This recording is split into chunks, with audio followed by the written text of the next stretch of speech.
आप देख रहे हैं बीए न्यूज़ लाइव। खबर हमारी, फैसला आपका। इस वक्त की बड़ी खबर बरेली से ब्यूरो नागेश गुप्ता के साथ। बरेली पहुंचे कानपुर के पूर्व पुलिस कमिश्नर और मंत्री असीम अरुण का बयान। कानपुर की हिंसा सुनियोजित साजिश थी बवालियों पर। कानपुर पुलिस ने बेहतर काम किया। चंद घंटों में पुलिस ने स्थिति को कंट्रोल में कर लिया। अगर कोई बवाल करेगा तो बाबा का बुलडोजर काम करेगा। पुलिस जल्द ही अपनी विवेचना पूरी करेगी। चंद लोग हैं बवाल करने वाले, उन्हें खिलवाड़ करने का मौका नहीं दिया जाएगा। बरेली पहुंचे कैबिनेट मंत्री लक्ष्मी नारायण चौधरी ने तौकीर रजा को दी चेतावनी। कानून के साथ खिलवाड़ किसी को नहीं करने दिया जाएगा। कोई भी व्यक्ति हो, अगर किसी ने कानून हाथ में लेने की कोशिश की तो उसका दंड उसे मिलेगा। तौकीर रजा ने पहले भी प्रदर्शन का ऐलान किया था। कानून के विरुद्ध कोई भी काम करेगा, जो सरकारी संपत्ति को नुकसान पहुंचाएगा, उसे दंड मिलेगा। कानून कोई तोड़ रहा है, दंड उसी को मिल रहा है। अखिलेश यादव के पेट में दर्द हो रहा है।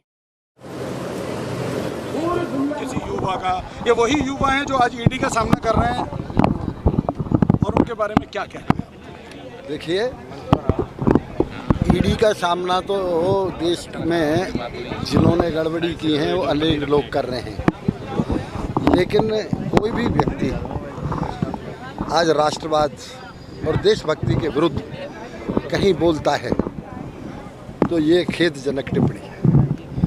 इसलिए मैं इसकी घोर आलोचना करता हूँ।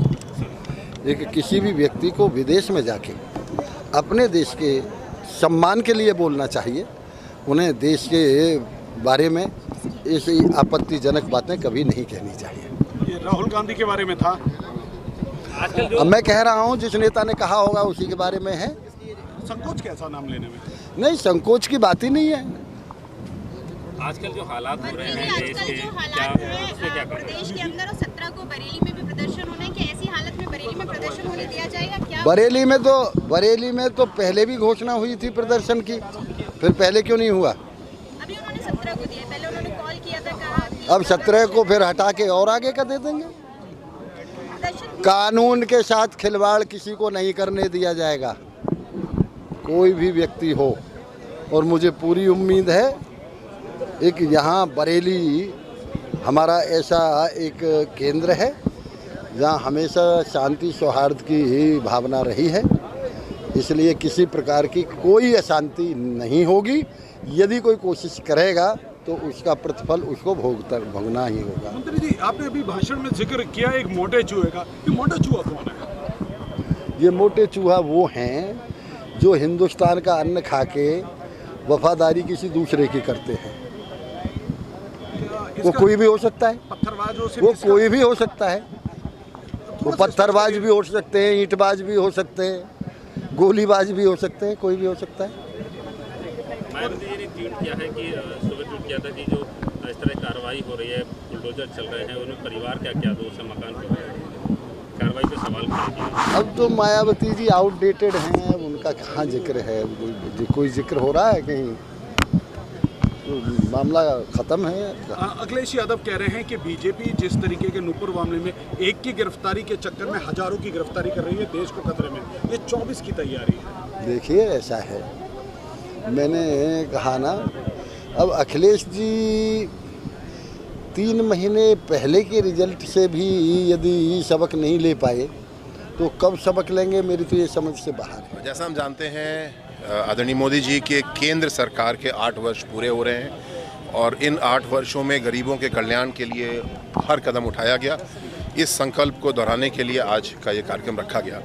इसी के साथ साथ आज़ादी का अमृत महोत्सव वर्ष भी हम लोग मना रहे हैं, और दोनों के उपलक्ष्य में, और ख़ासकर मेरे लिए बहुत महत्वपूर्ण, क्योंकि मैं समाज कल्याण विभाग को देखता हूँ, जिस विभाग को मैं सहायता या मदद विभाग के रूप में समझता हूँ, और समाज के अंतिम पायदान पर यानी अंत्योदय को पूर्ण करने की जिम्मेदारी इस विभाग की है। तो मेरा परम सौभाग्य है, और योगी जी के नेतृत्व में, मोदी जी के विजन के अनुसार हम लोग प्रयास कर रहे हैं कि कोई भी भाई बहन और अब थर्ड जेंडर भी पीछे न छूटे। आप क्योंकि समाज कल्याण देख रहे हैं, उस समाज से आते हैं जिसका प्रतिनिधित्व मुख्यमंत्री मायावती जी भी कहती हैं, जो पूर्व मुख्यमंत्री हैं, क्या लगता है कि उनका आज की तारीख में उनकी एक सीट है यूपी में, और उन्होंने उसके बाद ट्वीट किया है कि आप लोग जो हैं, मतलब बीजेपी जिस तरीके के एक वर्ग को टारगेट कर रही है, एक वर्ग के घर तोड़ रही है, इसको लेके आपको क्या कहेंगे?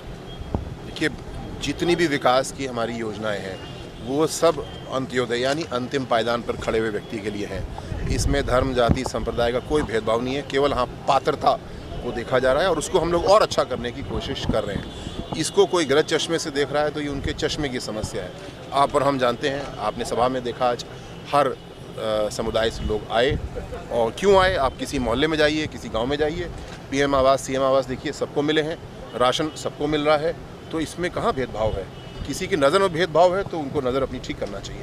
अब कानपुर में आप खुद कमिश्नर हैं, कानपुर में अभी कानपुर में दंगा हुआ है, और क्या मानते हैं, लॉ एंड ऑर्डर का फेलियर था वो या कोई साजिश थी? ये निश्चित रूप से साजिश थी, जो इन्वेस्टिगेशन निकल करके आ रहा है, जिसको हम अखबारों में पढ़ रहे हैं, और उस पर कानपुर पुलिस कमिश्नरेट ने बहुत तगड़ी कार्रवाई भी की, चंद घंटों में ही उस समस्या को हल किया। और मुझे पूरा विश्वास है कि आने वाले समय में अगर कोई भी कानून व्यवस्था से खिलवाड़ करने की कोशिश करेगा तो योगी जी को, जो हम लोग बाबा बुलडोज़र बोलते हैं, वो केवल इसलिए नहीं कि अतिक्रमण हटता है, इसलिए कि जो हॉर्स पावर है, जो शक्ति है, वो भी उनके अंदर है निर्णय लेने की। और उत्तर प्रदेश पुलिस पूरी तरह सक्षम है, हमारे प्रशासनिक अधिकारी सक्षम हैं, और साथ साथ ये उपद्रव करने वाले बहुत चंद लोग हैं। और निश्चित रूप से आप देखेंगे जैसे सारी समस्या हल हुई हैं, इसको भी आगे नहीं बढ़ने दिया जाएगा। न्याय का इसमें जो विवेचना की कार्रवाई है, जो राजनीतिक कार्रवाई है, पूर्ण की गई है, और इसमें किसी भी प्रकार का अब खिलवाड़ करने का मौका नहीं दिया जाएगा। ठीक है।